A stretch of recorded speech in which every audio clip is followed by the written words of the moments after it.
Hello my dear student.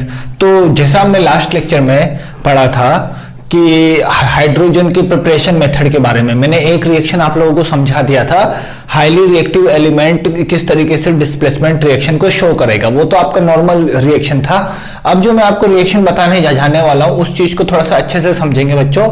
तो देखते हैं सबसे पहले second preparation method by aqueous NaCl। ठीक है, बाय एक्वस NaCl मतलब एक्वस NaCl के थ्रू हम किस तरीके से हाइड्रोजन का प्रिपरेशन करेंगे उसको हम देखते हैं। ठीक है, अभी देखो बच्चों, यहां पर एक्चुअली आपको इलेक्ट्रोलाइसिस फिनोमिना का यूज करना पड़ेगा। कौन से फिनोमिना का? इलेक्ट्रोलाइसिस। यहां पर आपको इलेक्ट्रोलाइसिस फिनोमिना का यूज करना पड़ेगा। अब देखो इलेक्ट्रोलाइसिस क्या होता है समझना ध्यान से। अब ध्यान से, इसमें तो आपको आगे 12th में इसके बारे में बहुत डेप्थ में पढ़ाया जाएगा, लेकिन अभी भी देखो थोड़ा सा ध्यान से समझना। NaCl एक्वस वर्ड का मतलब क्या होता है? H2O। अगर मैं इसमें देखना चाहूं तो इसमें कितने कैटायन है? एक तो Na+ कैटायन होगा, एक H2O से H+ कैटायन आएगा। ठीक है, एक यहां पर आपका Cl- एनायन होगा, एक आपका OH- एनायन होगा। ठीक है बच्चों, ये थोड़ा सा आप लोगों को ध्यान रखना। अब इलेक्ट्रोलाइसिस हम किस तरीके से कराते हैं ध्यान से समझना। ये मैं कंटेनर बना देता हूं, एक कंटेनर बना दिया और यहां पर मैंने 2 रोड रख दिए। ठीक है, इस तरीके से मैंने यहां पर 2 रोड रख दिए। ठीक है, ये मेरे पास हो गया एनोड और ये मेरे पास हो गया कैथोड। अब इस चीज का हमेशा ध्यान रहे बच्चों, एनोड पर हमेशा क्या होता है? ऑक्सीडेशन। एनोड पर हमेशा क्या होगा बच्चों आप लोगों का? ऑक्सीडेशन। और कैथोड पर हमेशा आप लोगों का क्या होगा बच्चों? रिडक्शन होगा। कैथोड पर हमेशा आप लोगों का क्या होगा? रिडक्शन। एनोड पर ऑक्सीडेशन और कैथोड पर रिडक्शन। अब देखो ऑक्सीडेशन का मतलब क्या होता है? ऑक्सीडेशन का मतलब होता है बच्चों आपका यहां पर रिमूवल ऑफ इलेक्ट्रॉन, ठीक है। और रिडक्शन का मतलब क्या होता है? Gain of electron. इस चीज को ध्यान रखिए, गेन ऑफ इलेक्ट्रॉन। इलेक्ट्रॉन का गेन होगा उस तरफ, इस तरफ आपका रिमूवल होगा। तो चलो देखते हैं अब यहां पर ये दोनों क्या है बच्चों? कैटायन। अब आप लोग जानते हो कि कैटायन क्या होता है? इलेक्ट्रॉन डिफिशिएंट होगा। जब जिसके पास इलेक्ट्रॉन डिफिशिएंट होगा वो क्या करेगा? हमेशा इलेक्ट्रॉन को गेन करेगा। और एनायन के पास हमेशा क्या होता है? इलेक्ट्रॉन इफिशिएंट होता है। एनायंस के पास हमेशा क्या होता है? इलेक्ट्रॉन इफिशिएंट होता है। इलेक्ट्रॉन इफिशिएंट होता है मतलब इसके ऊपर माइनस चार्ज होता है, तो मतलब इलेक्ट्रॉन ज्यादा होता है। और ज्यादा होने की वजह से ये क्या करेगा? Removal of electron. तो आप लोग समझ सकते हो कि अब मैं आप लोगों को एक चीज बताता हूं। देखो यहां पर मैं सिंपल आपको बताता हूं। जो मैंने आपको कल है ना एक ना ट्रिक बताई थी रिएक्टिव मेटल के बारे में, लेकर बार बार सरकार का नाम मांगे अल्लाह दिन महान। ठीक है, अब ध्यान से देखना उस रिएक्टिव सीरीज में। ठीक है, लेकर बार बार मांगे अल्लाह दिन महान, जानकर फेंकी, मैं ऐसे लिख देता हूं, जानकर फेंकी कलंदरात कोई नीचे सुनो प्रभात है। मैंने ऐसे डैश करके लिख दिया। अगर मैं इसमें इस तरफ मूव करूंगा तो डिस्चार्ज पोटेंशियल कम होगा। क्या होगा बच्चों? डिस्चार्ज पोटेंशियल कम होगा। क्या होगा? डिस्चार्ज पोटेंशियल आपका डिक्रीज होगा। इस तरफ मूव करूंगा तो डिस्चार्ज पोटेंशियल आपका डिक्रीज होगा। मतलब जिसकी रिएक्टिविटी ज्यादा उसका डिस्चार्ज पोटेंशियल ज्यादा, मतलब रिएक्टिविटी ज्यादा होगी जिसकी रिएक्टिविटी आपकी ज्यादा होगी उसका डिस्चार्ज पोटेंशियल कैटायन के केस में क्या होगा? कम होगा। ठीक है, कैटायन के केस में, कैटायन और एनायन दोनों के केस में आपका कम होगा। ठीक है, ये तो मैंने लिख दिया 4 किसके लिए बच्चों? कैटायंस के लिए। 4 किसके लिए? यहां पर कैटायन के लिए मैंने बता दिया। अगर मैं बात करूं एनायन के लिए, तो एनायन के लिए आपका जो डिस्चार्ज पोटेंशियल का जो सीरीज होता है, सबसे पहले आता है आपका SO4 2-। सबसे पहले आपका क्या आता है बच्चों? SO4 2-। उसके बाद NO3-। ठीक है, उसके बाद आपका आता है बच्चों यहां पर OH-। उसके बाद आता है CH3 COO-। उसके बाद आपका आता है X-। अब ध्यान से समझो बच्चों इस चीज को कि यहां पर डिस्चार्ज पोटेंशियल इसका ज्यादा होगा। देखो ठीक है, डिस्चार्ज पोटेंशियल किसका? ये मैंने डिस्चार्ज पोटेंशियल के हिसाब से ऑर्डर मैंने बताया। ठीक है, अब ध्यान से समझना कि एनोड और कैथोड पर वही सबसे पहले जाएगा जिसका डिस्चार्ज पोटेंशियल कम होता है। ठीक है, less discharge potential element, less discharge potential cations and anions move toward anode and cathode first। मतलब जिसका डिस्चार्ज पोटेंशियल आपका लेस होगा वो पहले जाएगा। अब बात आई कि यहां पर 2 कैटायन था तो 2 कैटायन में से पहले कौन जाएगा।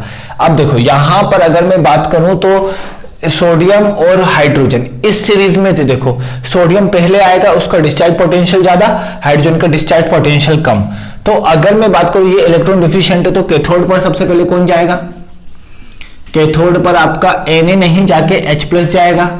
H+ क्या करेगा, इलेक्ट्रॉन को गेन करेगा। कितने इलेक्ट्रॉन को, 2 इलेक्ट्रॉन को गेन करेगा और H2 गैस रिमूव करेगा, H2 गैस बनाएगा। क्या बनाएगा, हाइड्रोजन गैस बना देगा। बात क्लियर है। तो यहां पर कैथोड पर आपका कौन सा गैस रिमूवल होगा, H2 गैस का रिमूवल होगा। ठीक है, बात क्लियर है। इस चीज का ध्यान रखना, यह बहुत अच्छा क्वेश्चन पूछा जाता है। अब यहां पर एनोड पर आपके 2 टाइप के क्या है बच्चों, एनोड पर आपके 2 टाइप के क्या है, एनायन से 2 टाइप के एनायंस आपके कहां होंगे, एनोड पर Cl- और वो OH-। अब देखो डिस्चार्ज पोटेंशियल यहां पर आप लोग समझ सकते हो कि यहां पर आप लोगों का यहां पर समझ सकते हो कि डिस्चार्ज पोटेंशियल यहां पर सिंपली हम देख सकते हैं कि डिस्चार्ज पोटेंशियल यहां पर किसका होगा, सिंपली आप लोग देख सकते हो कि यहां पर रिएक्टिविटी के ऑर्डर के हिसाब से देखो 2 मिनट थोड़ा सा डिस्चार्ज पोटेंशियल X- का कम होगा इसमें देखो OH- आपका डिस्चार्ज पोटेंशियल इसका कम होगा। ठीक है, OH- का डिस्चार्ज पोटेंशियल आपका कम होगा तो वो आपका पहले जाएगा। मतलब यहां पर NO2SO4 Cl-। ठीक है, Cl- जाएगा।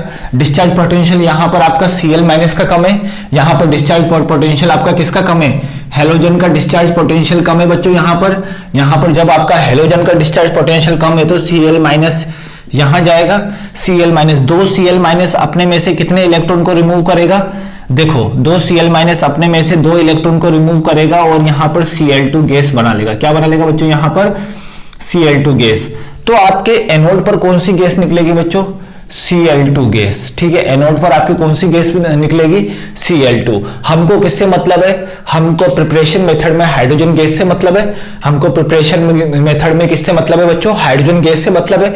तो हमारा हाइड्रोजन गैस तो कैथोड पर निकल गया है। अब ये बताओ कि रिमेनिंग क्या बचा है, रिमेनिंग आपका कौन कौन से बचे हैं। रिमेनिंग आपका देख सकते हो बच्चों Na+ बचा है और एक आपका OH- बचा है। ये दोनों मिलकर आपका क्या बना लेंगे, NaOH सॉल्यूशन। इसके अंदर क्या बना लेंगे बच्चों, इसके अंदर किसका सॉल्यूशन बन जाएगा बच्चों, आपका NaOH का। किसका सॉल्यूशन बन जाएगा, NaOH का। NaOH का सॉल्यूशन बन जाएगा जो कि आपका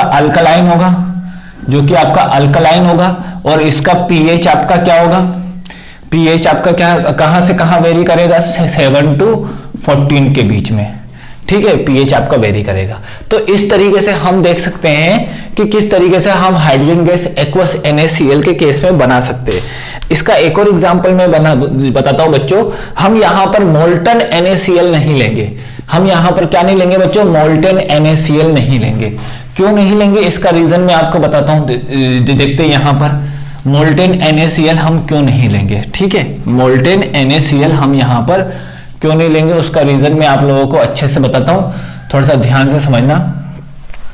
अगर मैंने यहां पर मोल्टेन NaCl ले लिया, क्या ले लिया बच्चों, मोल्टेन NaCl अगर मैंने यहां पर ले लिया तो हमारा क्या होगा, समझते देखो यहां पर क्या होगा, बाय अगर मैंने इफ बाय सेकंड का ये सेकंड में मैं आपको लिखा देता हूं, if we will take molten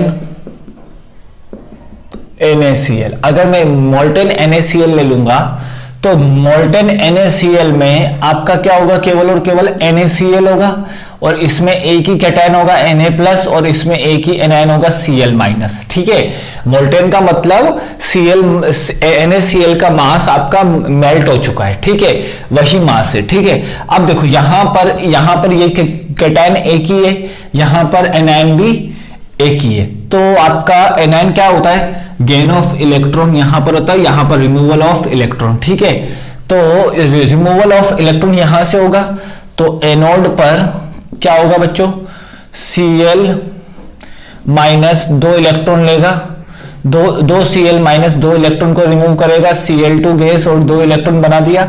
और कैथोड पर क्या होगा बच्चों, आप लोगों का ध्यान से समझना बच्चों, कैथोड पर आप लोगों का क्या होगा, ध्यान से समझना। देखो Na+ यहां पर 2Na+ 2 इलेक्ट्रॉन लेंगे यही वाले, और यहां पर Na बना देंगे, 2 Na बना देंगे, 2 सोडियम मेटल। तो यहां पर क्या हुआ कि कैथोड पर सोडियम मेटल आपका जम जाएगा, कैथोड पर आपका कौन सा मेटल आ जाएगा, सोडियम मेटल आ जाएगा। ठीक है, सोडियम मेटल आपका कैथोड पर आ जाएगा, और एनोड पर आपका क्या होगा बच्चों, Cl2 गैस निकलेगी। क्या यहां पर कोई आपका हाइड्रोजन गैस निकला है? ठीक है, इन द केस ऑफ, तो हम क्या लिख सकते हैं, in the case of molten NaCl, in the case of molten NaCl, hydrogen gas can not be formed. हम क्या नहीं कर सकते बच्चों, हाइड्रोजन गैस को हम फॉर्म नहीं कर सकते। अगर मैंने यहां पर क्या ले लिया बच्चों, यहां पर बातों को ध्यान से समझना, अगर मैंने यहां पर क्या ले लिया बच्चों, अगर मैंने यहां पर मोल्टेन NaCl लिया तो हम हाइड्रोजन गैस को नहीं बना सकते। बात क्लियर है? आई होप सो कि आपको सारी बातें अच्छे से समझ में आ गई होगी, किस तरीके से मैंने इस रिएक्शन को डील किया। इसका एक और एग्जांपल देख लेते हैं बच्चों। इसका एक और एग्जांपल मैं आपको बताता हूं सेकेंडरी मेथड में। ठीक है, इसी मेथड को थोड़ा और हम अच्छे से पढ़ लेते हैं। अगर मैं यहां पर H2O की रिएक्शन, ध्यान से समझना, H2O का रिएक्शन कराऊंगा, देखो ध्यान से समझते हैं, देखो by electrolysis of H2O similar चलेगा, NaCl एक्वस NaCl की तरह सिमिलर चलेगा इलेक्ट्रोलाइसिस ऑफ H2O। ठीक है, तो यहीं पर by acidic and basic medium of H2O। अब बात को ध्यान से समझना, इसी मेथड में मैं आपको एक्सप्लेन करता हूं इसी चीजों को। देखो, अगर मैंने H2O का एसिडिक और बेसिक मीडियम में मैंने H2O लिया, इसका सेंस क्या है बच्चों, सबसे पहले समझना, pure H2O can not be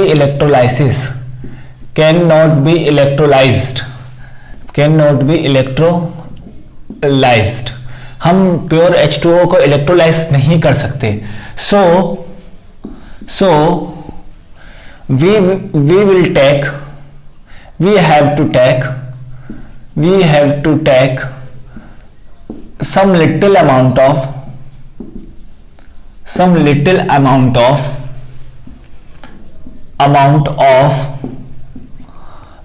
H+ मतलब एसिडिक मीडियम एंड OH- मतलब बेसिक मीडियम। ठीक है बच्चों, अब हम समझ लेते हैं कि कैसे होगा, तो ध्यान से समझते हैं। देखो यहां पर अगर मैंने, ध्यान से समझेंगे, अगर मैंने एसिडिक मीडियम की बात की, कौन से मीडियम की, एसिडिक मीडियम की बात की, तो एसिडिक मीडियम में मैं ले लेता हूं बच्चों H2SO4 और यहां पर मैं ले लेता हूं H2O।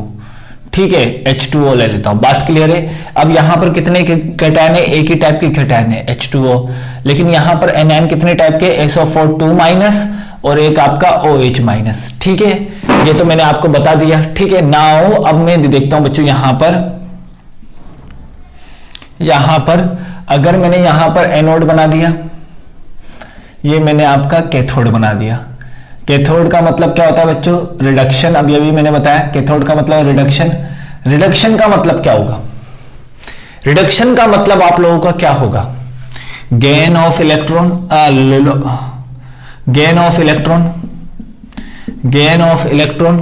ठीक है। और यहां पर आपका एनोड पर क्या होगा बच्चों, ऑक्सीडेशन, और ऑक्सीडेशन का मतलब क्या होगा, रिमूवल ऑफ इलेक्ट्रॉन, ठीक है, रिमूवल ऑफ इलेक्ट्रॉन। वही कंसेप्ट में रिपीट करूंगा, सिमिलर कंसेप्ट से हम चलेंगे। और खास तौर से जब मैं इनऑर्गेनिक पढ़ाऊंगा तो इनऑर्गेनिक में मैक्सिमम रिएक्शन में इसी कंसेप्ट से बताऊंगा। तो इस कंसेप्ट पे कमांड कर लो ज्यादा, इस कंसेप्ट पे अगर आपने कमांड कर लिया तो आपके 12th के काफी चैप्टर स्ट्रॉन्ग हो जाएंगे। तो इसी का जो एक्सप्लेनेशन है उस पर कमांड करो अच्छे से, ठीक है। तो देखो बच्चों यहां पर क्या होगा, एनोड ऑक्सीडेशन, और यहां पर सबसे पहले एनोड पर कौन आएगा, एनोड पर कौन आएगा बच्चों, जिसमें रिमूवल ऑफ इलेक्ट्रॉन होगा। रिमूवल ऑफ इलेक्ट्रॉन किस में होगा, एनायंस में होता है हमेशा। तो आप देखो दोनों में से किसका डिस्चार्ज फॉर पोटेंशियल कम है, तो यहां पर बोल सकते हैं, मैंने आपको ऑर्डर लिखाया था SO4 2 NO3 OH CH3 COOH और X माइनस, इन दोनों में से किसका डिस्चार्ज फॉर पोटेंशियल कम होता है, OH का। तो OH माइनस यहां पर आ जाएगा, ठीक है। OH माइनस का जब यहां से डिस्चार्ज होगा तो यहां पर क्या बनेगा, H2O बन जाएगा, O2 गैस बन जाएगा और साथ में 2 इलेक्ट्रॉन निकलेगा, ठीक है। H2O बन जाएगा, O2 गैस बन जाएगा और साथ में 2 इलेक्ट्रॉन निकलेगा। इसको 4 कर लो, इसको बैलेंस कर दिया मैंने, ठीक है। तो यहां पर हम समझ सकते हैं कि आपका एनोड पर कौन सी गैस निकलती है, ऑक्सीजन गैस। एनोड पर आपके कौन सी गैस निकलेगी, ऑक्सीजन गैस। इसी तरीके से मैं अगर कैथोड की बात करूंगा तो कैथोड पर आपका क्या होगा, देखो यहां पर H+ है, H+ क्या करेगा, 2 H+ 2 इलेक्ट्रॉन को गेन करेगा, गेन करके बाद आपका हाइड्रोजन गैस निकाल देगा। तो यहां पर आपके एनोड पर वो कैथोड पर हमेशा क्या निकलेगी, हाइड्रोजन गैस। और इस कंडीशन में आपके एनोड पर हमेशा कौन सी गैस निकलेगी, ऑक्सीजन गैस। बात क्लियर है बच्चों। इस तरीके से इस कंसेप्ट को हमें हमेशा समझना है, ठीक है। ये तो मैंने कौन से मीडियम की बात की है, एसिडिक मीडियम की। इसी तरीके से हम इसको बेसिक मीडियम में ले सकते हैं। बेसिक मीडियम में in the sense, basic medium के लिए मैं बात करता हूं यहां पर। बेसिक मीडियम में क्या होगा, काफी इजी है, अगर एक दो बार अगर आप लोग देखोगे तो आप लोगों को समझ में आ जाएगा, ठीक है बच्चों। काफी इजी है, कोशिश करो बस समझने की। अगर मैंने बेसिक मीडियम में ले लिया, अगर मैंने बेसिक मीडियम में ले लिया इसको, तो बेसिक मीडियम मतलब क्या, KOH प्लस H2O, ठीक है। यहां पर भी आपके 2 एनायन KH+ और K+, और यहां पर कैटायन आपके OH, यहां पर एनायन आपका क्या आ गया, OH माइनस, और ये आपका क्या आ गया, कैटायन।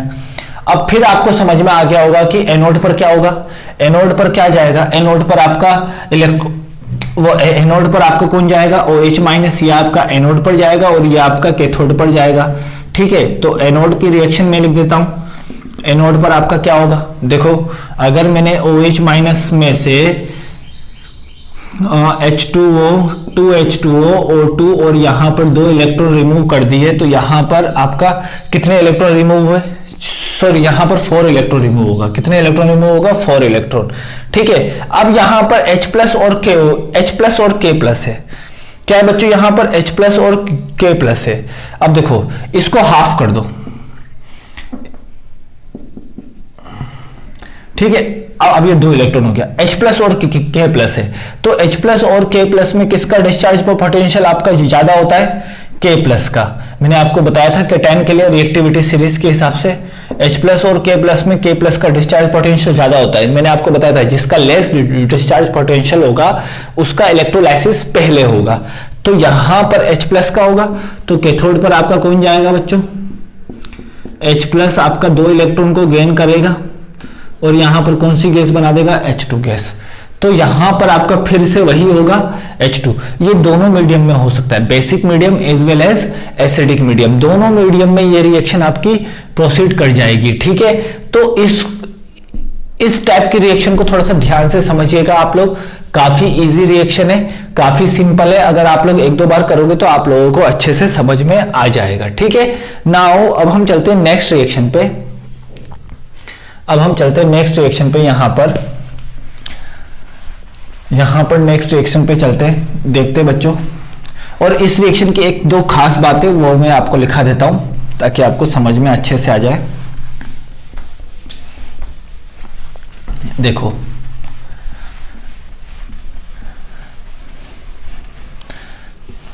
देखो यहाँ पर मैं आपको लिखा देता हूँ, यहाँ पर एक दो खास बातें जो मैं लिखा देता हूँ आपको, ताकि आपको अच्छे से कंसेप्ट क्लियर हो जाए, ठीक है, फिर आपको कोई दिक्कत ना हो, ठीक है।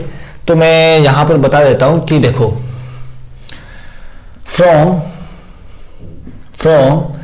BaOH2, अगर मैंने KOH की जगह BaOH2 लूंगा तो यहां से मुझे क्या मिलेगा, प्योर हाइड्रोजन मिल जाएगा। क्या मिल जाएगा, प्योर हाइड्रोजन, ठीक है। ऐसा क्यों हुआ, रीजन क्या होगा बच्चों, रीजन ये होगा BaOH2 में आपका BaCO3, कुछ अमाउंट में BaCO3, मतलब ये आपका इम्प्योरिटी होता है। इम्प्योरिटी आपका क्या होता है, हमेशा ध्यान से समझना, ये बात समझ गए। अब मैं इसी के रेस्पेक्ट में लिखता हूं बातें, तब आपको और अच्छे से समझ में आएगा।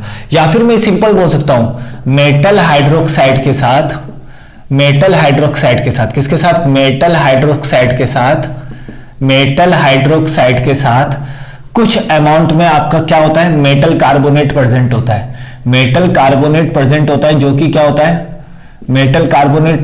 जो कि क्या होता है, इंप्योरिटी, ठीक है, इंप्योरिटी। लेकिन अगर मैं इस केस की बात करूं तो इस केस में इंप्योरिटी क्या होती है, इनसॉल्युबल होती है, जो कि आपके पीपीटी के फॉर्म में नीचे की ओर, मतलब इनसॉल्युबल होगी तो पीपीटी के फॉर्म में नीचे की ओर आ जाएगी। तो सिंपली बोल सकते हैं, अगर मैं बेरियम कार्बोनेट की बात करूंगा तो बेरियम कार्बोनेट से हमको प्योर क्यों मिलेगा, प्योर H2 क्यों मिलेगा, क्योंकि BaOH का होल ट्वाइस ये आपका कंप्लीटली प्योर होगा, इसमें किसी भी टाइप का कार्बोनेट फॉर्म नहीं होगा। लेकिन अगर मैं बात कर रहा हूं जनरली मेटल हाइड्रोक्साइड की, तो मेटल हाइड्रोक्साइड में किसी ना किसी टाइप का आपका मेटल कार्बोनेट प्रेजेंट होगा, जो कि इंप्योरिटी होगा। इंप्योरिटी होने की वजह से जो यहां से जो मुझे जनरली मेटल हाइड्रोजन, यहां से जो मुझे हाइड्रोजन मिलेगा वो क्या होगा बच्चों, हमारा इंप्योर होगा। वो हमारा क्या होगा बच्चों, यहां पर इंप्योर होगा। लेकिन यहां से जो हमको मिलेगा, यहां से जो हमको मिलेगा वो हमेशा हमारा क्या होगा, प्योर हाइड्रोजन। तो ये वाली बात थोड़ी नोट करने लायक थी, तो इसको नोट कर लीजिए अच्छे से, और काफी इंपॉर्टेंट हमें इससे एक दो बार क्वेश्चन आ चुका है एग्जाम में, तो इसको थोड़ा सा अच्छे से ध्यान रख लीजिए। नेक्स्ट थर्ड रिएक्शन अब हम समझते हैं, रिएक्शन विद NaOH। अब NaOH के साथ रिएक्शन, ठीक है, रिएक्शन विद NaOH, ठीक है, इसके साथ रिएक्शन वो NaOH बोलो या फिर रिएक्शन विद अल्कलाइन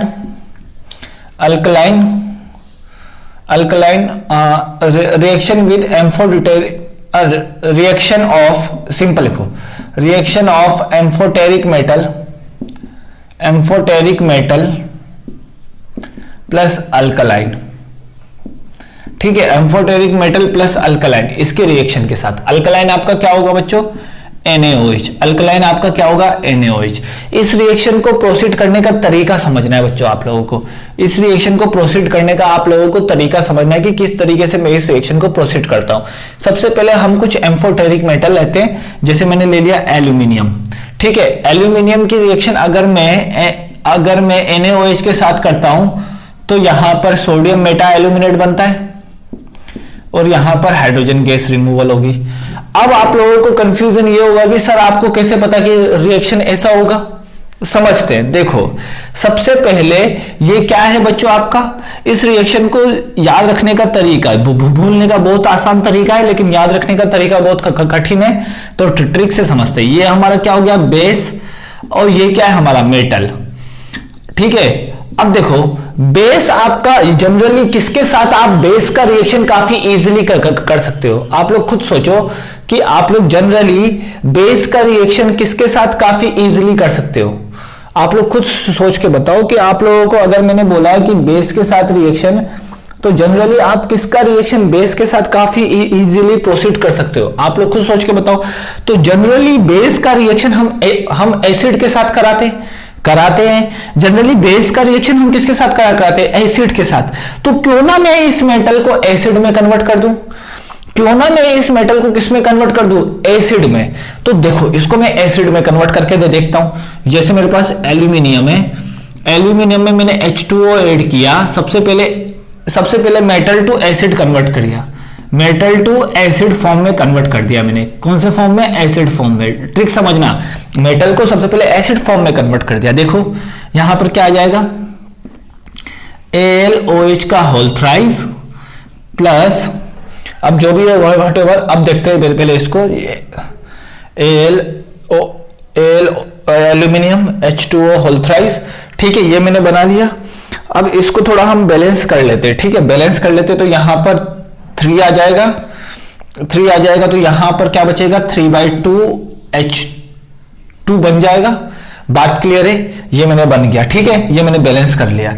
अब देखो यहां पर क्या होगा, ध्यान से समझना, यहां पर H3AlO3, अगर मैं इसको ऐसा लिख दूं कोई दिक्कत, 3 ऑक्सीजन इसमें भी है, 3 हाइड्रोजन इसमें भी है, 1 एल्यूमिनियम इसमें भी है। ठीक है, अब इस चीज को एनालिसिस करना आपके ऊपर डिपेंड करता है कि क्या मैं इसमें से H2O निकाल सकता हूं, 1 मोल H2O निकाल सकता हूं, क्या मैं इसमें से 1 मोल H2O निकाल सकता हूं? हाँ निकाल सकता हूं, नहीं इजीली, क्योंकि इसमें से निकालने लायक है। यहां से मैं 1 मोल H2O निकाल सकता हूं, मेरे पास पॉसिबिलिटी है। देखो क्यों पॉसिबिलिटी है, बात को ध्यान से समझना। यहां पर H3 है, यहां पर O है, अगर मैं H2O निकाल दूंगा तो क्या बन जाएगा, यहां पर H2O निकाल दूंगा तो क्या बन जाएगा बच्चों, यहां पर आपका बन जाएगा HAlO2, ये बन जाएगा। बात क्लियर है, बात क्लियर है, काफी इजीली 1 मोल H2O निकालूंगा तो ये आपका बन जाएगा। चलो अब हम देखते हैं कि इससे जो फॉर्म हुआ रिएक्शन वो एक्चुअली में क्या था बच्चों, एल्यूमिनियम 3H2O। ठीक है, यहां पर मैंने 1 मोल H2O निकाल के देखो HAlO2 बना दिया, और साथ में 1 मोल H2O निकाला था वो भी रहेगा, और साथ में क्या रहेगा, 3/2 H2। 1 मोल से 1 मोल कट जाएगा तो नेट रिएक्शन आपकी क्या आ जाएगी, 2H2O HAlO2 प्लस 3/2 H2, ये मैंने बना दिया। ठीक है, ये मेरा आ गया, ये मैंने बना दिया मेटल से एसिड। मेटल से एसिड मैंने किस तरीके से कन्वर्ट किया, सबसे पहले H2O के साथ रिएक्शन करा के हाइड्रोक्साइड बना लिया, हाइड्रोक्साइड को मैंने एसिडिक फॉर्म में लिख दिया। अगर इसमें से पॉसिबिलिटी है कि अगर मैं 1 मोल H2O निकाल पाऊं तो मैं 1 मोल H2O 100% निकालूंगा, तो 1 मोल H2O मैंने निकाल लिया HAlO2। अब यहां पर मैंने इस तरीके से रिएक्शन को बैलेंस कर दिया। देखो यहां इसको मैं इस फॉर्म में लिख सकता हूं, चलो ठीक है, क्या मैं इसको इस फॉर्म में लिख सकता हूं, चलो इस फॉर्म में लिख सकता हूं। तो इस चीज को मैंने यहां पर जो लिखना था मुझे, इस चीज को इसको मैंने इस फॉर्म में लिख दिया यहां पर, और साथ में 3/2 H2 कर दिया। बात क्लियर है, काफी इजी है, समझ में आ गया होगा। नाउ नेक्स्ट, अब मेरे पास ये एसिड आ चुका है। अब एसिड की रिएक्शन अगर मैंने बेस के साथ करा दिया, एसिड की रिएक्शन अगर मैंने किसके साथ करा दिया, बेस के साथ करा दिया, NaOH के साथ। ठीक है, बेस के साथ करा दिया। बात क्लियर है, एसिड की रिएक्शन मैंने किसके साथ करा दिया बच्चों, यहां पर बेस के साथ। तो यहां पर क्या बन जाएगा, H2, और यहां पर क्या आ जाएगा, NaLO2 आ जाएगा। ये इसके साथ रिएक्ट कर जाएगा, ये इसके साथ, और यहां पर क्या बन जाएगा, H2O। ठीक है, और साथ में आपका और कुछ बनेगा, नहीं बनने वाला। यहां पर आपका साथ में और कुछ बनेगा, नहीं बनेगा। तो बात क्लियर है। अब देखो यहां से मेरा रिएक्शन आ गया। अब देखो क्या होगा बच्चों, देखो ये 1 H2O से 1 H2O, मतलब ये आपका रिएक्शन नंबर 2, 1 H2O से 1 H2O कट जाएगा तो यहां पर H2O आ जाएगा। ठीक है, अब यहां पर क्या बचा, एल्यूमिनियम प्लस H2O। ठीक है, एल्यूमिनियम प्लस H2O, एल्यूमिनियम की H2O के साथ रिएक्शन, साथ में नीचे क्या है, NaOH। अब इस रिएक्शन में देख सकते हो कि ये वाला कंपाउंड पूरी तरीके से कट गया है, तो इसको नहीं लिखेंगे। यहां पर 1 H2O बचा ना, एल्यूमिनियम 1 H2O और NaOH, क्या बनेगा बच्चों, देखो NaLO2 प्लस 3/2 H2। अब इस वर्ड का मतलब क्या है, H2NaOH H2O के साथ है, इसका मतलब डाइल्यूट NaOH। किसका मतलब है, डाइल्यूट NaOH के साथ। अगर एल्यूमिनियम डाइल्यूट NaOH के साथ रिएक्शन करेगा तो क्या बनाएगा, NaLO2 प्लस 3/2 H2O, जो कि मैंने यहां रिएक्शन लिखी थी। ठीक है बच्चों, काफी इजी है, 1-2 बार करोगे तो आपको समझ में आ जाएगा। ठीक है, नेक्स्ट रिएक्शन अब हम समझते हैं यहां पर। नेक्स्ट रिएक्शन एक और है बच्चों, इसी तरीके से मैं आपको बताऊंगा तो आप लोगों को और अच्छे से समझ में आ जाएगा। ठीक है, और अच्छे से आप लोगों को समझ में आ जाएगा। देखो, एसिड के लिए हमको उसमें कोई ना कोई हाइड्रोजन रखना ही पड़ेगा। एसिड बनाने के लिए हमको कोई ना कोई हाइड्रोजन रखना ही पड़ेगा, तभी हमारा रिएक्शन प्रोग्रेस आपका हो सकता है। अगर हाइड्रोजन नहीं रखा तो आपका रिएक्शन प्रोग्रेस नहीं हो सकता है।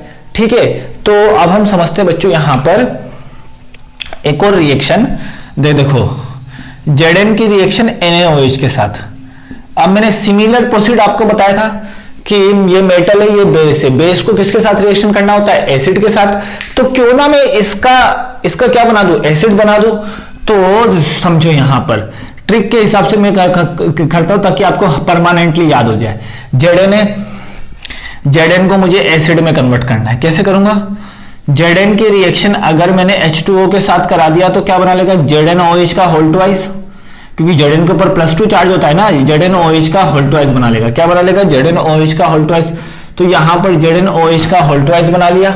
बात क्लियर है? इसको मैं किस तरीके से लिख सकता हूं? H2ZnO2 लिख सकता हूं। ठीक है, तो यहां पर कितने ऑक्सीजन है? 2 ऑक्सीजन है। अब यहां पर 2 हाइड्रोजन आ चुके, बचे कितने? 1 H2। बात क्लियर है बच्चों? इसको इस तरीके से लिख लो, रिएक्शन को लिख लो। रिएक्शन में जो रिमेनिंग बचे वो यहां लिख देना। ठीक है, ये हो गया मेरा। इसको इस तरीके से लिख सकता हूं, अगर मैंने इसमें से ट्रिक को ध्यान से समझना, अगर मैंने H2O निकाला, अगर मैंने इसमें से H2O निकाल दिया तो क्या बनेगा? ZnO बन गया। मतलब आपके पास कोई यहां पर हाइड्रोजन वाला नहीं रहा ना, तो इसमें से कोई H2O नहीं निकालेंगे। पहले केस में क्या था? पहले केस में मेरे पास H3AlO3 था, इसमें से मैंने H2O निकाला था तो क्या बना था? HAlO2 और यहां पर H2O। तो यहां पर हाइड्रोजन था। ठीक है, इसीलिए मैंने इसको एप्लीकेबल माना, लेकिन यहां पर हाइड्रोजन नहीं था इसलिए मैंने एप्लीकेबल नहीं माना। ठीक है, अब देखो ध्यान से समझना, अगर मैंने एक H2O निकाल लेता हूं, अगर मैं एक H2O निकाल लेता हूं तो नाम में मेटा जुड़ जाता है। नाम में क्या जुड़ जाता है? मेटा। नाम में क्या जुड़ जाएगा? मेटा। तो यहां पर जो ध्यान से समझना, यहां पर जो पहले वाले रिएक्शन में जो NaAlO2 था उसका नाम क्या था? Sodium Meta aluminate. Sodium Meta aluminate, ये काफी अक्सर पूछा गया है। सोडियम मेटा एल्यूमिनेट, उसका नाम क्या था? Sodium Meta aluminate. Sodium Meta aluminate, उसका नाम क्या था बच्चों? Sodium Meta aluminate. इस चीज को अच्छे से ध्यान रखो। ठीक है, नाउ अब देखो यहां से हम H2O नहीं निकाल सकते, तो सिंपली हमारी जो रिएक्शन होगी ये हमारी पहली रिएक्शन हो गई। अब इसमें जो H2ZnO2 है इसको मैं यहां लिख देता हूं ताकि आपको और समझ में आ जाए। अब सिंपली इसमें जो H2ZnO2 है, अगर मैंने इसकी रिएक्शन किसके साथ करा दी?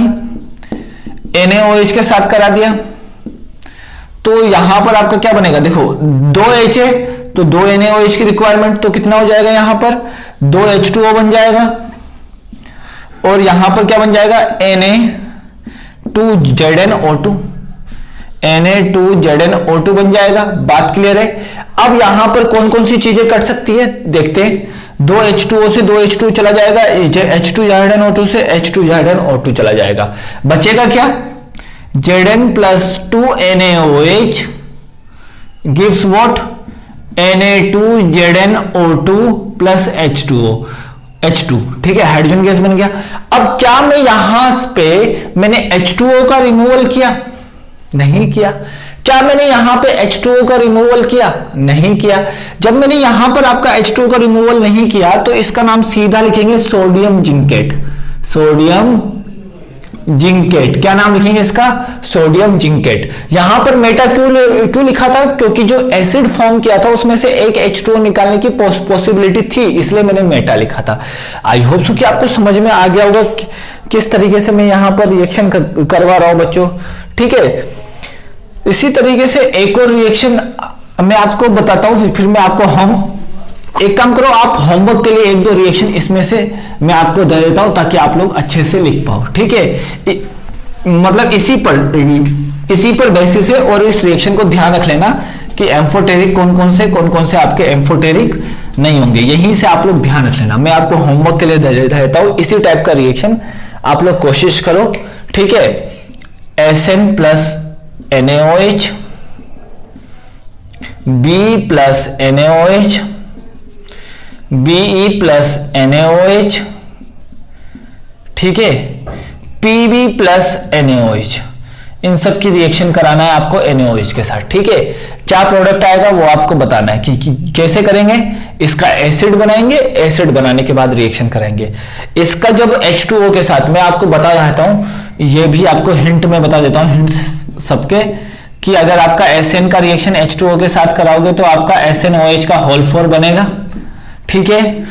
B का कराओगे H2O के साथ तो आपका क्या बनेगा, यहां पर H3BO3 बनेगा, ठीक है। H3BO3 में H2O को नहीं हटाएंगे, H3BO3 में आपको HBO3 को नहीं हटा, वो हटा भी सकते हो, यहां पर H2O हटा सकते हो, मेटाबोरेट बन जाएगा। क्या बन जाएगा, मेटाबोरेट।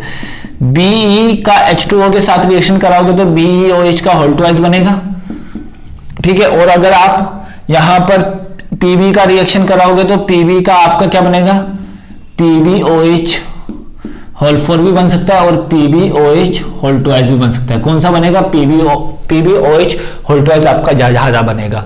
तो इन सबको मैं एसिडिक फॉर्म में इस तरीके से लिख सकता हूं। अब आप लोगों को करना है रिएक्शन, ठीक है। इसका लिखा हुआ है, इसको कैसे लिख सकता हूं, H2BeO2, और इसको कैसे लिख सकता हूं, H2PbO2। अब आपको इन सब की रिएक्शन करानी है इसके साथ, जिसमें से H2O निकाल सकते हो उसमें से निकालेंगे। देखो अगर मैं इसमें से H2 निकाल सकता हूं तो इसमें H बचेगा, तो इसमें से H2 निकाल सकता हूं।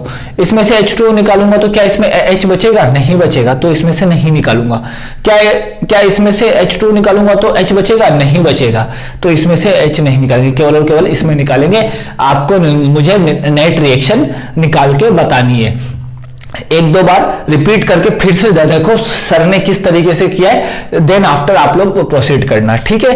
देन नेक्स्ट रिएक्शन अब हम समझते हैं बच्चों, इसमें नेक्स्ट रिएक्शन अब हम समझते हैं इसमें कौन सा, reaction with dilute HNO3।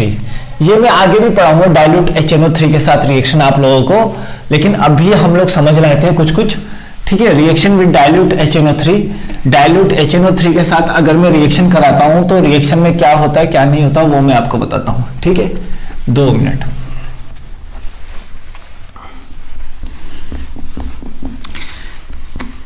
Reaction with dilute HNO3,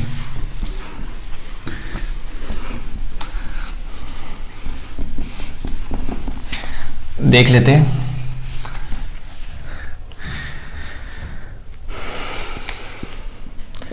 reaction with dilute HNO3, ठीक है। अब देखो डाइल्यूट HNO3 कौन कौन से, मैग्नीशियम और मैंगनीज, मैग्नीशियम और मैंगनीज। मतलब इसकी रिएक्शन अगर मैंने HNO3 के साथ कराया 8 to 9% डाइल्यूट, तो आपका क्या बनेगा, यहां से आपका हाइड्रोजन गैस निकलेगा और यहां पर MgNO3 बन जाएगा, MgNO3 होल ट्वाइस, और यहां पर आपका क्या बन जाएगा, MnNO3 होल ट्वाइस, ठीक है। ये इस टाइप का आपका रिएक्शन आपका यहां पर प्रोसीड हो जाएगा। काफी इजी रिएक्शन है, एक दो बार करोगे तो आपको समझ में आ जाएगा। ये हो गया आपका fourth reaction. Fifth reaction, reaction with metal hydride, metal hydride. अब देखो मेटल हाइड्राइड कौन कौन से, CaH2, NaH, या फिर आप यहां पर किसी भी मेटल हाइड्राइड ले, लिथियम हाइड्राइड। अगर मैंने इन सब की रिएक्शन H2O के साथ करवाया तो क्या बनेगा, जैसे मैंने H2O के साथ करवाई इन सब की रिएक्शन, तो यहां पर आपका क्या बन जाएगा, ये आपका हाइड्रोक्साइड में तो कन्वर्ट हो जाएगा और साथ में हाइड्रोजन गैस रिलीज करेगा। मतलब मेटल हाइड्राइड हमेशा H2O के साथ रिएक्शन करके हाइड्रोक्साइड बनाता है, ये आपने पहले भी पढ़ा होगा, ठीक है। NaOH हाइड्रोजन गैस निकालेगा, हमको हाइड्रोजन गैस बनाना है, प्रोडक्ट साइड हमको हमेशा हाइड्रोजन गैस चाहिए, ठीक है। तो LiOH प्लस H2, ठीक है। ये सब हमको ध्यान रखना है, ठीक है। नेक्स्ट आपकी रिएक्शन क्या है बच्चों, 6 बाय वाटर गैस, रुको वाटर गैस नहीं, हम लिखेंगे बाय वाटर गैस या फिर हम लिखते हैं यहां पर नेचुरल गैस। ठीक है, by natural gas. Natural gas में क्या होगा बच्चों, अब बात को ध्यान से समझना।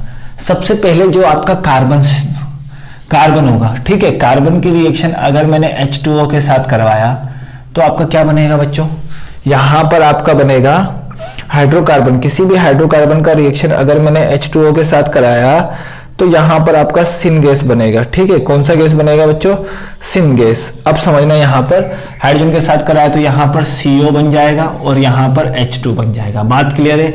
इसको हम क्या बोलेंगे, इसको हम बोलेंगे सिन गैस। क्या बोलेंगे इसको हम, सिन गैस। ठीक है, सिन गैस, इसको हम क्या बोलेंगे बच्चों, सिन गैस। इस चीज को ध्यान रखो, इसको हम क्या बोलेंगे, सिन गैस। अब यहां पर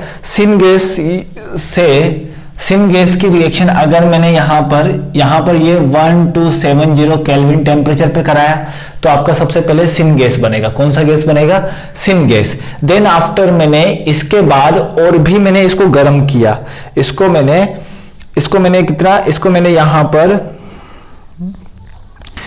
मैंने यहां पर गर्म किया तो यहां पर आपका 673 मतलब 673 केल्विन पे अगर मैंने गर्म किया तो यहां पर CO2 और यहां पर 673 केल्विन पे गर्म किया तो CO प्लस H2O बनाएगा, जो कि आपका क्या होगा, वाटर गैस, जो कि आपका क्या होगा, वाटर गैस।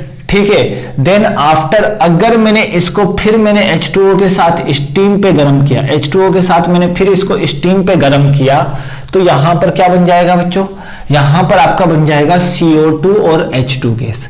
ठीक है बच्चों, अभी इस रिएक्शन को समझना यहां पर। ठीक है, वाटर गैस देखो जनरली आपका क्या होता है, जनरली मैं आपको बताता हूं, यहां पर जनरली आपको मैं सिंपल बताता हूं यहां पर कि यहां पर समझना, यहां पर मैं एक और चीज बताता हूं, यहां पर ज्यादा अच्छे से समझ में आएगा। अगर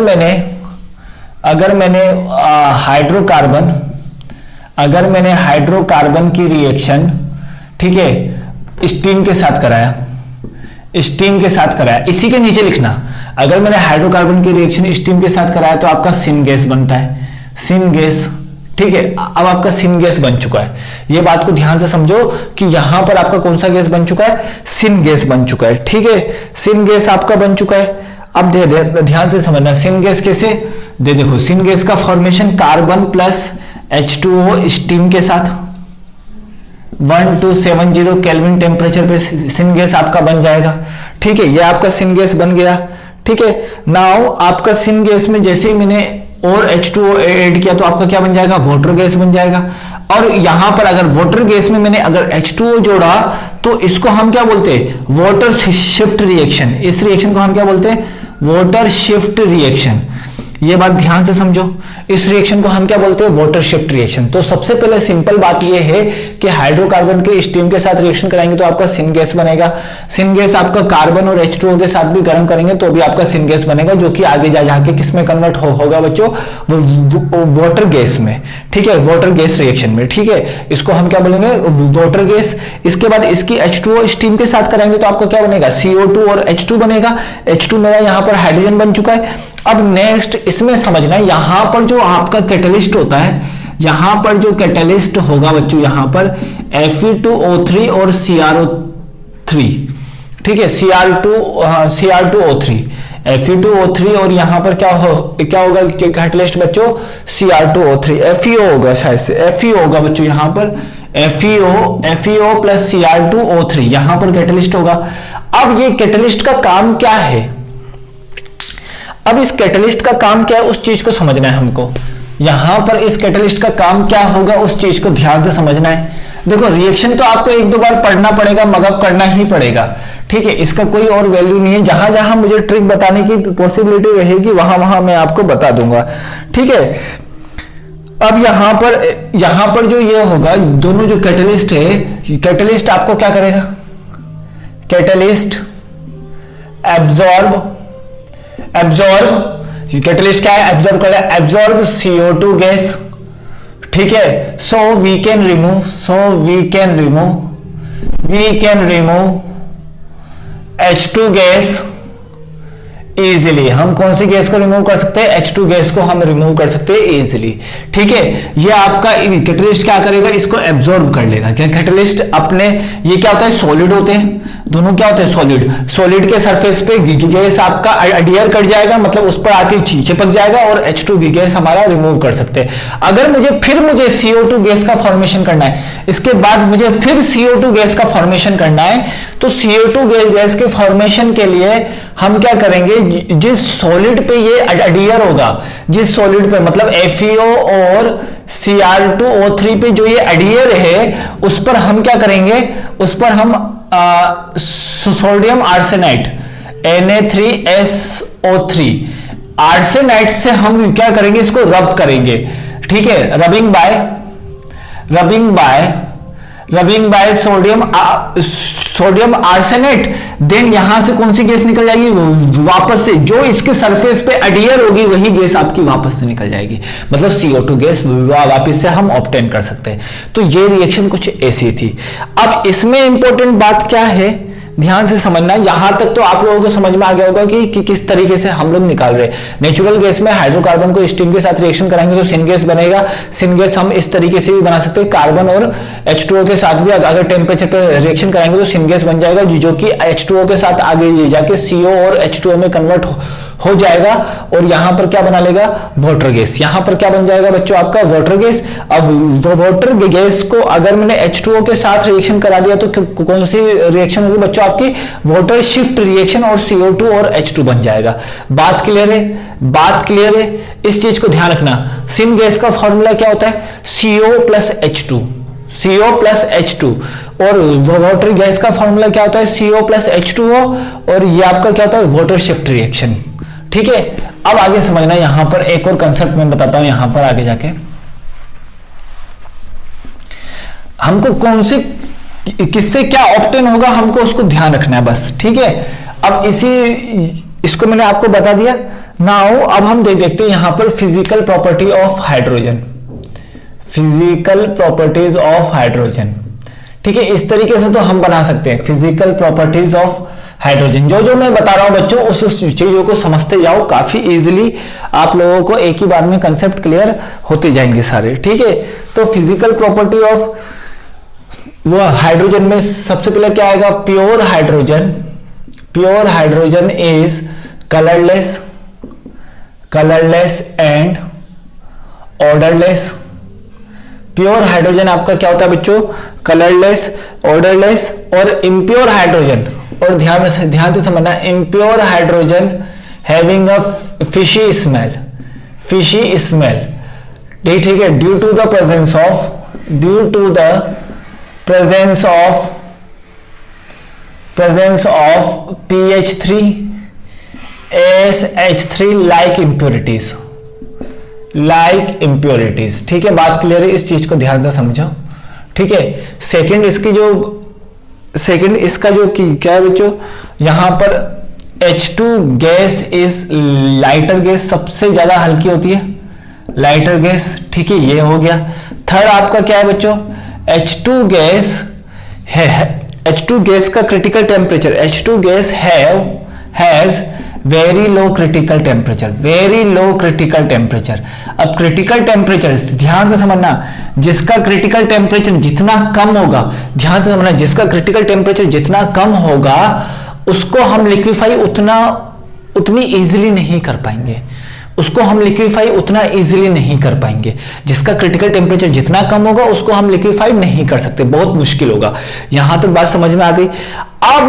अब अगर मुझे कहीं से, मतलब बॉम्बे से तमिलनाडु अगर मुझे हाइड्रोजन गैस को लेके जाना है, मतलब ट्रांसपोर्टेशन में मुझे हाइड्रोजन गैस को लेके जाना है, तो हाइड्रोजन गैस क्या होगा, हाइड्रोजन गैस अगर गैसेस फॉर्म में होगा वो तुरंत ऑक्सीजन के साथ रिएक्शन करके H2O का फॉर्मेशन कर लेगा, ठीक है।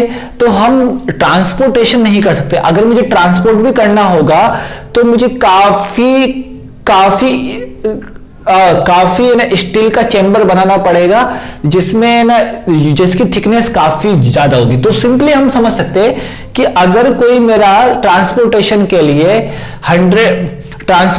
के लिए समझना ध्यान से, ट्रांसपोर्टेशन के लिए जो मैं चेंबर बनाऊंगा वो मेरा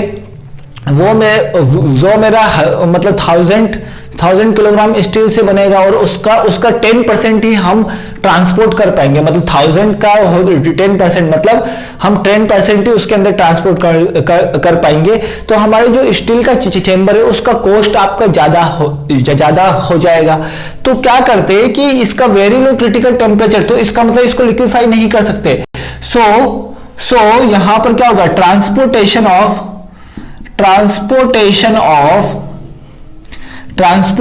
ऑफ H2 गैस इज अनइकोनॉमिकली,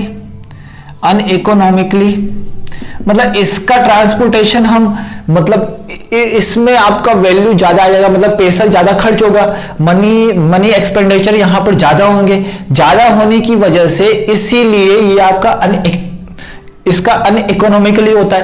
तो हम हाइड्रोजन को कैसे हम ना एक जगह से दूसरी जगह ट्रांसपोर्ट करें। So we can transport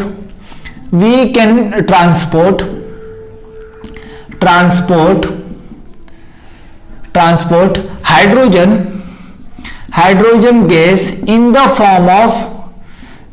form of hydrolith के फॉर्म में हम इसको ट्रांसपोर्ट करते हैं, मतलब CaH2 हाइड्रोलिथ के फॉर्म में हम इसको यहां से यहां ट्रांसपोर्ट करते हैं। हम डायरेक्टली H2 गैस का ट्रांसपोर्टेशन करना बहुत मुश्किल है क्योंकि कॉस्ट ज्यादा आएगा, क्योंकि इसका क्रिटिकल टेम्परेचर कम होता है।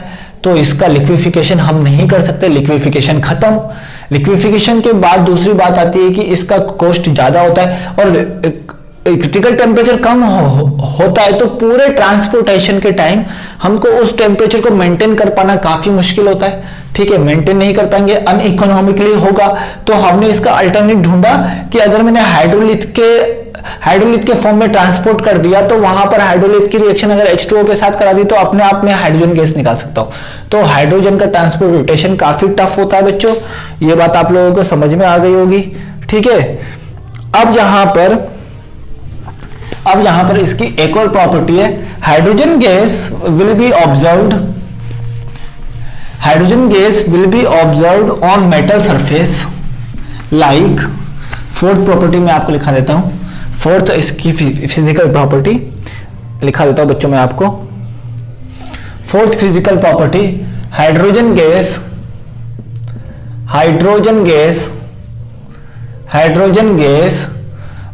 फोर्थ इसकी फिजिकल प्रॉपर्टी आपकी क्या होगी बच्चों, यहां पर देख लेते हैं। यहां पर फोर्थ फिजिकल प्रॉपर्टी आपकी, hydrogen gas will be absorbed on metal surface like निकल, पैलेडियम, प्लेटिनम। ठीक है, निकल, पैलेडियम, प्लेटिनम। और यहां पर और भी मेटल सरफेस आपके हो सकते हैं, निकल, पैलेडियम, प्लेटिनम। और यहां पर एक दो आपके और होंगे बच्चों, मैं आपको बता देता हूं। यहां पर एक दो आपके और होंगे जिसके ऊपर ये आपका सरफेस पे होता है। ठीक है, Fe। ठीक है, अगर जब आपका निकल के साथ अगर H2 गैस आ जाएगा तो इसको क्या बोलेंगे, रेने निकल। ठीक है, इस चीज को थोड़ा सा ध्यान रखना। तो इतनी बातों को आप लोग अभी ध्यान रखिए कि किस किस तरीके से मैंने हाइड्रोजन गैस बनाया था। सबसे पहले एक्टिव मेटल के साथ, ठीक है, दूसरा इलेक्ट्रोलाइसिस लगाया था, तीसरा NaOH के साथ मैंने बताया, चौथा आपको मैंने HNO3 के साथ बताया। ठीक है, फिफ्थ मैंने आपको बताया हाइड्रोलिथ के साथ, मतलब मेटल हाइड्राइड के साथ। और सिक्स्थ मैंने आपको किसके साथ बताया बच्चों, वाटर गैस के साथ। ठीक है, इस तरीके से हमने यहाँ पर हाइड्रोजन गैस का फॉर्मेशन देख लिया है, किस तरीके से हम यहाँ पर हाइड्रोजन गैस का फॉर्मेशन करते हैं। ठीक है, आई होप सो कि आपको यहाँ तक अच्छे से समझ में आ गया होगा। So thanks for watching this. Next lecture में हम इसके आगे पढ़ेंगे, तो इसको इतना यहां तक पढ़ के रखना बच्चों। नेक्स्ट लेक्चर में हम टाइप ऑफ हाइड्रोजन के बारे में पढ़ेंगे। ठीक।